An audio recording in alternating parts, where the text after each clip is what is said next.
Hey everyone, what is good? Welcome back to the channel. This is Silver Hyena and my incredibly loud air conditioning.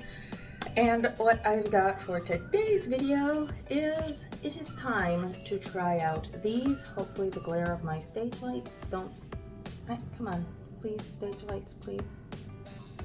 Okay, hopefully that'll be good enough. Anyways, these are the fine point watercolor pens that I got from Five Below. Now then, when they say fine point, they mean it. I mean, like, these are some very, very, very fine points. But how fine do these actually work? Well, it's time to find that out right now. Alright, so let us begin by unboxing. And I guess this time tape isn't the enemy because that is the easiest time I have had with a thing of tape in a good long while. I must say I love this really, really shiny packaging. I mean, like, it feels cheap, but it's shiny and metallic. Of course, we don't really need this anymore.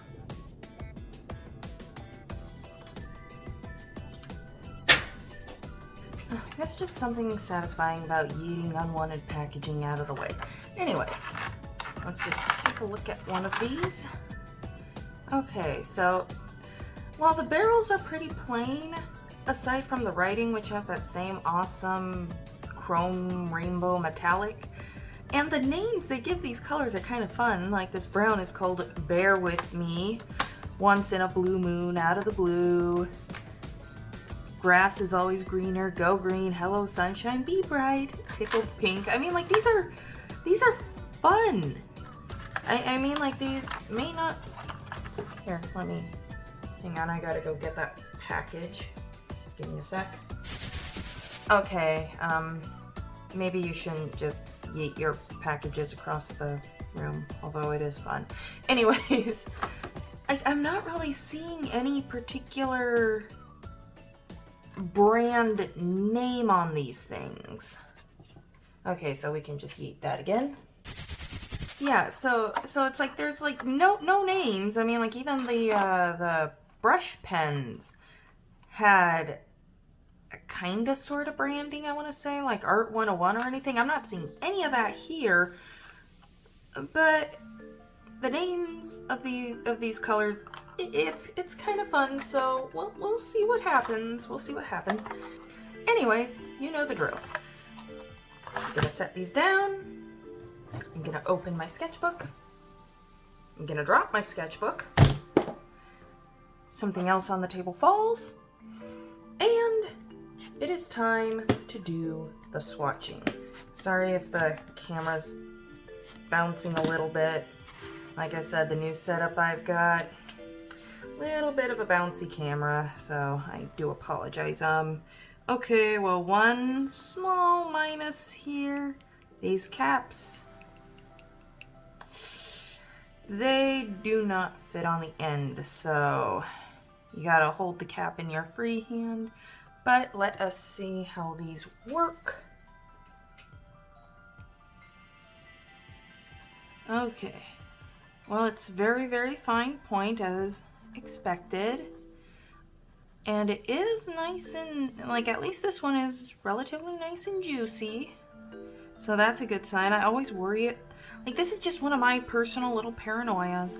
When it comes to fine tip pens, I always worry about them being dry and crusty. It's specifically the fine tip pens.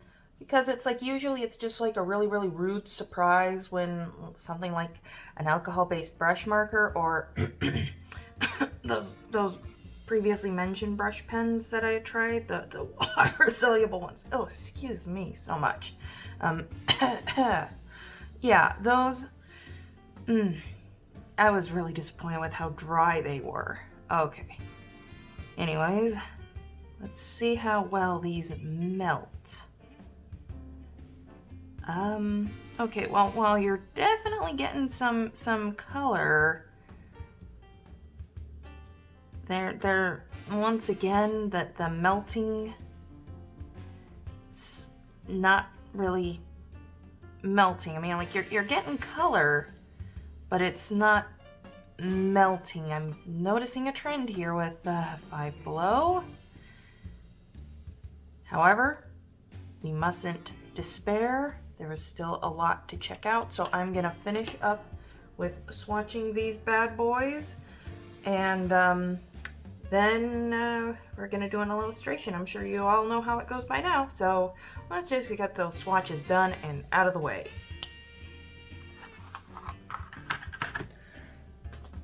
All right, wow, it's amazing how much you can get done with just a little bit of editing, you know? Alrighty, so the swatches are done. However, the one thing I did notice that the longer it sat, the more it started to kind of melt. So, I mean, like the red, the yellow, they look really good. All things considered, this green, it's trying. So, like, you know what? There's hope for these things. There is hope. Now then, before moving on with the illustration, I want to do a couple more tests. Like, I want to do a gradient test because, as you all know, we love gradients. So I just want to do that. Bit of a gradient blend test. And I also have another little test in mind that I have no idea how it's going to go, but that's why I'm so intrigued.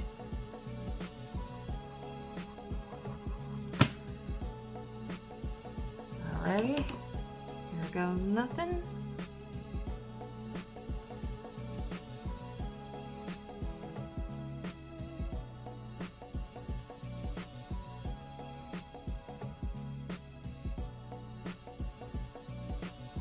Okay, well, like the green definitely overpowered the yellow, but at the very least, they do blend. Perhaps not the smoothest blend in the world, but I'll find a way to make it work. Anyways, the next thing I wanted to do was try out, I've just got a palette here. Seriously, you can never have too many of these things. And I'm just curious if, let's get some of the ink down like that. And while we're at it, let's try mixing. So let's make kind of a pinky purple here. There. Now,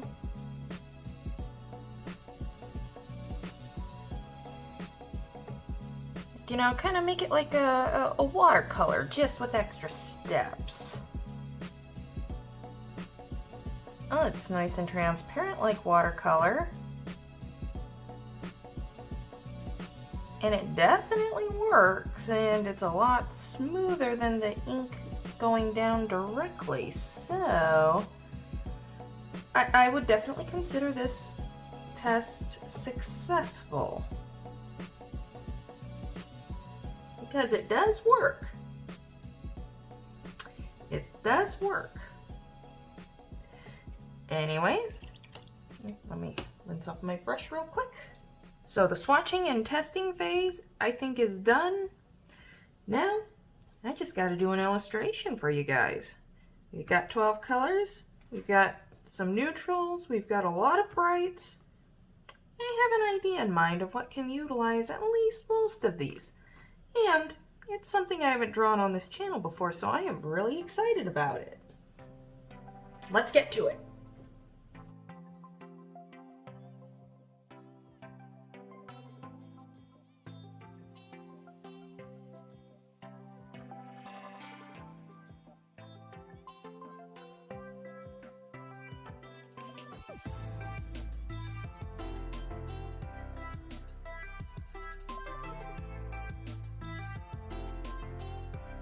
Yep, so like I said, not just something I've never drawn on this channel, but something that I don't recall ever drawing before, period.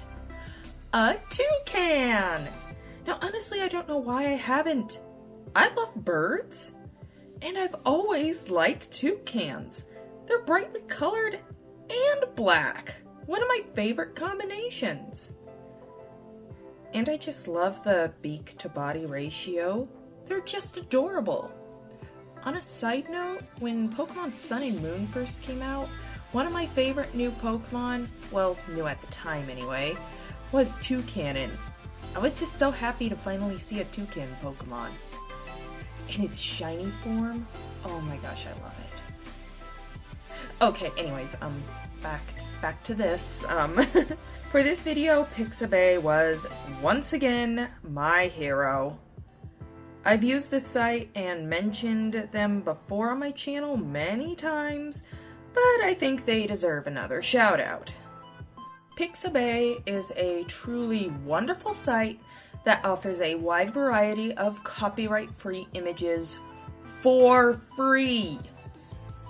These are references that you can use without fear. Seriously, check them out. I wouldn't have really known where to begin drawing without a reference in this case. Maybe with the beak? Yes, sometimes I can be supremely lazy and forgo references. Completely. Against my own advice. Wait, did I just say that out loud? Forget I said anything. Always keep your references handy. But in this case, I'm glad I buckled down and looked up some dang references. Okay, so one thing that I have to say, trying to fill in a relatively large area with these things is tedious, to put it mildly. It takes for freaking ever. But that's the price you pay for getting very, very fine tip pens. With that being said, at least I didn't experience any scratchiness or dried up pens, so I had good ink flow. It was just slow going. The water reacted pretty well, although I was having issues with bleeding. Once you add the water, it kind of does what it wants, which can lead to some cool effects and happy accidents, or just be plain annoying. However, the ink did melt nicely once introduced to the water. I just wish that I could have had the ink flow of these pens combined with the brush tips that I tried in a previous video. Oddly enough, in that video, I had painted another bird, a parrot, also brightly colored. Anyways, I'll have a link in the description below if you're curious about that one. Anyways, while it is a bit of a lengthy process to color and paint with these pens, it's still a fun process, and for only $5, I'd say they're worth a shot. The other thing you can do with these pens, if you have the patience, is scribble the pen directly onto a palette. I'd recommend plastic for this, and dilute with water for a milder color. The setup can take a little time, but it can help with covering larger areas or toning down excessively bright neons, if you believe that neons can be excessively bright. I'm biased towards neons, I love them. If you decide to get yourself a set of these, let me know what you think. As usual, I always love hearing what you guys have to say.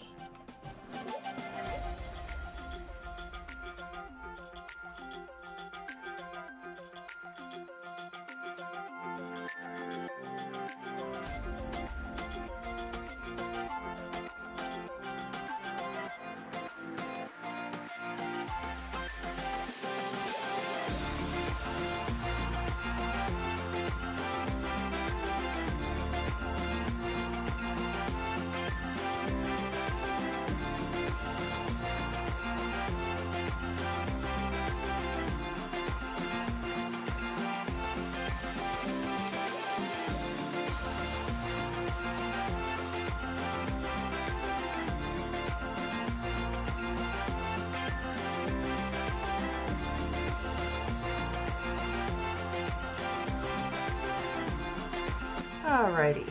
Well, overall, I have to say that aside from some bleeding issues, they kind of go all over the place and do their own thing. Aside from a couple of the bleeding issues, these were a lot of fun. I mean, like, they're a lot different than the, well, like, they're not too much different. I don't know what I'm saying right now. Like, they're not too much different from the brush, but the fine tip, it has its advantages and disadvantages, such as covering large areas. And, oh, there's more of that bleeding issue, but oh well. I don't feel like fussing with it anymore. So, for $5, these, I'd say that they're worth it for $5. I preferred using these over the brush pens just because I never had a dry pen with these. Like, these were all nice and juicy, which is what I like in a pen of any sort. And this was different. It was fun to work on. I mean, like, I might have to draw another toucan in the future. I mean, like, I had way more fun with this than I was expecting. But then again, it's like they're so bright. I mean, like, toucans. They combine bright colors and black, which are two things I love. Why didn't I ever do this sooner? Alrighty then, well, with that being said, I'm afraid that's all the time we have for today's video. If you enjoyed, make sure to gently tap that like button and subscribe to the channel if you haven't already. This is Silver Hyena signing off. Stay creative, everybody. Wow, I'm trying to say things too fast and I'm getting my tongue tied. Anyways, stay creative, everybody. There we go. That was more legible. Bye!